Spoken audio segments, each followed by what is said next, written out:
ποικιλότητα, βιοποικιλότητα, ορίζουμε κυρίως το σύνολο των γονιδίων, των βιολογικών ειδών, των οικοσυστημάτων και των πολιτισμών μιας περιοχής. Βιοποικιλότητα είναι η ποικιλομορφία όλων των ζωντανών οργανισμών, συμπεριλαμβανομένων των χερσαίων, θαλάσσιων, υδάτινων οικοσυστημάτων και των οικολογικών συστημάτων που απαντώνται. Μέσω εξελικτικών διαδικασιών, η βιοποικιλότητα αυξομειώνεται. Πολλές περιοχές του πλανήτη και κατ' επέκταση η βιοποικιλότητα που τις χαρακτηρίζει έχουν διαμορφωθεί υπό την επίδραση μακροχρόνιων ανθρωπογενών επεμβάσεων. Προσεγγίζοντας τη βιοποικιλότητα, διακρίνουμε 4 επίπεδα μελέτης: γονίδια, είδη, οικοσυστήματα και πολιτισμοί, που περιγράφουν και αναλύουν διαφορετικές, αν και αλληλοεξαρτώμενες πλευρές των ζωντανών συστημάτων. Τα μέλη μιας φυσικής βιοκοινότητας εξελίσσονται παράλληλα, προσαρμόζονται στο πέρασμα του χρόνου στις αλλαγές του βιωτικού και αβιωτικού τους περιβάλλοντος. Ωστόσο, όταν οι παραπάνω αλλαγές είναι ριζικές και συμβαίνουν απότομα, καταστροφή του φυσικού περιβάλλοντος, εισαγωγή στο οικοσύστημα ξενικών, ανταγωνιστικών ειδών και άλλα, τα άτομα αδυνατούν να προσαρμοστούν άμεσα και κατά συνέπεια οι πληθυσμοί τους απειλούνται από εξαφάνιση. Η διατήρηση της βιοποικιλότητας εξασφαλίζει την ανάπτυξη βιώσιμων πληθυσμών και οικοσυστημάτων. Η μεγάλη ποικιλία γονιδίων, ειδών, οικοσυστημάτων και πολιτισμών μας εξασφαλίζει τροφή, ενέργεια, φάρμακα, ξυλία, ίνες και άλλες πρώτες ύλες. Η αφαίρεση κάποιων ειδών από ένα οικοσύστημα ή η εισαγωγή νέων σε αυτόν διαταράσσει λίγο έως πολύ τη σχέση μεταξύ των βιωτικών παραγόντων με αποτέλεσμα τη μείωση της βιοποικιλότητας στην περιοχή. Πολλές από τις σύγχρονες πρακτικές διατήρησης της βιοποικιλότητας επικεντρώνονται στα απειλούμενα είδη και στην προστασία μοναδικών και ιδιαίτερης σημασίας οικοσυστημάτων. Ο έλεγχος της εμπορικής εκμετάλλευσης των απειλούμενων ειδών και η οριοθέτηση προστατευόμενων περιοχών ευνοούν αναμφισβήτητα τη διατήρηση της βιοποικιλότητας. Πολλοί από τους παράγοντες που απειλούν τη βιοποικιλότητα του πλανήτη μας σχετίζονται άμεσα ή έμεσα με τις ανθρώπινες δραστηριότητες. Οι αγροτικές πρακτικές, για παράδειγμα, στοχεύουν στην αύξηση της παραγωγής και στην εξάπλωση των καλλιεργήσιμων εκτάσεων. Η μετατροπή ωστόσο μιας περιοχής σε γεωργική μειώνει τη φυσική της βιοποικιλότητα. Οι κτηνοτροφικές πρακτικές συνδέονται συχνά με την υπερβόσκηση των περιοχών εφαρμογής τους, γεγονός με δυσμενείς επίσης επιπτώσεις στη βιοποικιλότητά τους. Αν δεν γίνει μεγάλη προσπάθεια να επιτευχθεί η αειφόρος ανάπτυξη, η Ελλάδα, μια από τις πλουσιότερες χώρες της Ευρώπης σε βιολογική ποικιλία, θα αντιμετωπίσει σοβαρή μείωση της πανίδας και της φλωρίδας της. Τα δασικά οικοσυστήματα, τα πιο σπάνια και με κίνδυνο εξαφάνισης είδη, είναι ο Λυκοσκάνης λούπους. Ο πληθυσμός του εκτιμάται σε 500 άτομα. Η αρκούδα Ursus arctos, περίπου 100 άτομα που ζουν στη Βόρεια Ελλάδα. Ο αγριότρυπος τετράουρος 500 άτομα. Και το ελάφι Cérvus ελάφους, μόνο 40 άτομα.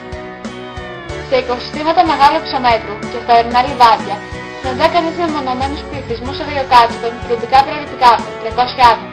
Τον έγωρο της Κρήτης Capra aegagrus cretensis, 500 άτομα. Τον γηπαετό Gypaetus barbarus, 20 ζεύγη. Η Ευρωπαϊκή Επιτροπή θα ενισχύσει την πολιτική της για την προστασία της βιοποικιλότητας. Θα παρουσιάσει ένα σχέδιο δράσης για την επίτευξη των στόχων του 2010 και την προώθηση της μακροπρόθεσμης αποκατάστασης της βιοποικιλότητας. Θα καθορίσει δράσεις προτεραιότητας για τα κοινοτικά θεσμικά όργανα και τα κράτη-μέλη, τόσο εντός της Ένωσης, όσο και έξω από αυτήν, μέσω μεταξύ άλλων της αναπτυξιακής βοήθειας και του εμπορίου. Έχουμε ευθύνη να δράσουμε ώστε να μην υποστεί ανεπανόρθωτη ζημιά ο εύθραυστος ιστός της ζωής πάνω στη γη.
Ωφέλειες από τη βιοποικιλότητα.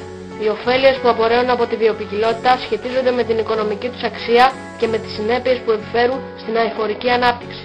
Τα είδη και οι φυσιολογικές τους διαδικασίες, δηλαδή παραγωγή βιομάζας ή βιοχημικές διαδικασίες, ανέκαθεν λαμβάνονται υπόψη ως προς την υλική τους υπόσταση και ως προς ανανεώσιμο κεφάλαιο για τον τομέα της πρωτογενούς παραγωγής. Οι ωφέλειες που απορρέουν από τη διατήρηση της βιοποικιλότητας μπορούν να κατηγοριοποιηθούν ως εξής. Βιολογικοί πόροι, τροφή για ανθρώπους και εκτρεφόμενα ζώα, ιατρική και φαρμακευτική πόροι, αποθέματα γενετικού υλικού και πληθυσμών, μη αναγνωρισμένοι πόροι, προϊόντα ξυλίας, διακοσμητικά φυτά και ζώα, μέσα για βελτίωση της γεωργικής καλλιέργειας ή βιολογικό έλεγχο. Υπηρεσίες οικοσυστήματος, προστασία υδάτινων πόρων, προαγίδευση εδάφων και προστασία, αποθήκευση και ανακύκλωση θρεπτικών ουσιών, κατάργηση και απομάκρυνση ρήπων, συνεισφορά στην κλιματική σταθερότητα, διατήρηση οικοσυστήματων, προστασία απρόβλεπτων περιστατικών. Έρευνα, εκπαίδευση και παρακολούθηση, αναψυχή και τουρισμός, πολιτιστικές αξίες. Κάθε μία από τις τρεις προαναφερόμενες κατηγορίες μπορεί να συνδεθεί με οικολογικές επιπτώσεις. Αυτές μπορεί να είναι άμεσες, δηλαδή να έχουν άμεση οικονομική αξία, όπως οι τομείς της ιατρικής, δασοκομείας, τουρισμού, ή έμεσες, δηλαδή η οικονομική αξία να απορρέει από μια καλύτερη οικονομική και συχνά εξωτερική δομή.